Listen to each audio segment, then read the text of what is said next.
Harry and Bunny Goose met one day at the Italian street fair.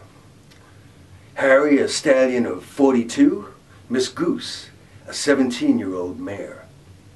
Now the flowers were dancing as up these two prancing came close, rubbing each other's noses. Not knowing by farthest began the bizarrest of stories one ever supposes. Now Miss Goose was a junior at Mickey Rat High, still blooming in mother's protection, while Harry, a seed on the wind, on the weed, was a master of astral projection. At 10 p.m. sharp, like an arrow he'd dart through dimensions while bodily shirking, and hovering with ease as she slept like a breeze around Bunny's boudoir he'd spend lurking. Well, her father caught wind and he got all bothered and went seeking where Harry resided. Wait till she's 18. She's a child, she's a queen, and let that be what's been decided. Well, Harry pretended to not be offended and passively withdrew his presence. But home, jumping in bed, he flew out of his head, landing in Bunny's room like a pheasant. But so careless that evening, forgot he when leaving to turn off the stove that cooked critters. And so absorbed in her beauty, the flames did their duty and roasted his body to fritters. Now his mode of re-entry, once so elementary, now a stark impossibility, and not a speck of his name, nor his status remained, or a trace of his horse-like virility.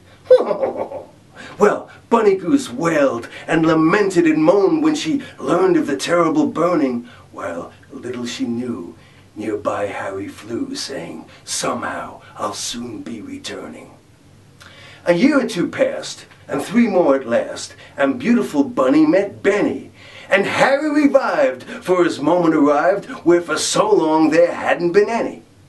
Now, Bunny and Benny's wedding was small, and just a few were on call to observe their ecstatic elation, while little they knew, nearby Harry flew, awaiting a swift incarnation.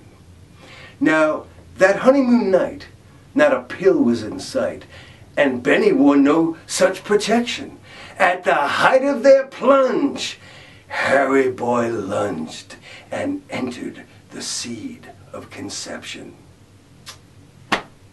9 months in the womb of his true love, and soon, one night, the first labor pain caught her. And Harry, so wild to be born a man-child, didn't look, and became their first daughter. Well, the nurse held her up to show Bunny and Benny. His eyes wildly cried, "It's me, Harry!" But attention was paid to just a wee maid named Clara, who they soon nicknamed Carrie.